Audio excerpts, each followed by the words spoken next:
చూసుకుంటారు. లొడలొడమని మాట్లాడుకూ. చెప్పాలంటే ఇక్కడ అంతా నేనే. వాళ్ళని అడిగి చూడండి తెలుస్తుంది.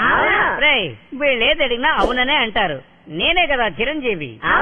నోర్మయ్యరా చుంటు మొహాలు. ఏది అడిగినా అవుననే అంటారు. వాడు తిక్కలోడు, మాటలు పట్టించుకోవద్దు. నేనేం తిక్కలోడు కాను.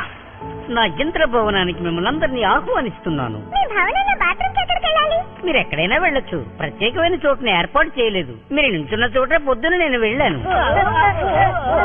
చెట్టపుగా పేపర్లు ఇస్తాంలేండి, చదువుకుంటూ వెళ్ళండి. మనకి టైం లేదు. మనం ఎక్కడి నుంచి ఎలా తప్పించుకోవాలో ఆలోచించండి. ఓకే, నేను చూసుకుంటాను. తప్పుకోండి. ఇప్పుడు ఈ అర్థాన్ని గురించి పగల కొడతాను. వద్దు వద్దు, నా మాట విను. దెమ్మ తిరిగిపోయింది. తలనొప్పిగా ఉంది. కాసేపు పడుకుందా ఉంటే మీ అరుపులతో నా ప్రాణాలు పోయేలా ఉన్నాయి. ఎందుకైనా కాల్ చేస్తున్నారు? కాస్త కూడా మీకు డిసిప్లిన్ లేదా? అసలు మిమ్మల్ని ఇక్కడికి తీసుకొచ్చిన వాడిని తానాలి. ఓలే బాబా, చిన్న పిల్లలను చూస్తుంటే రెచ్చి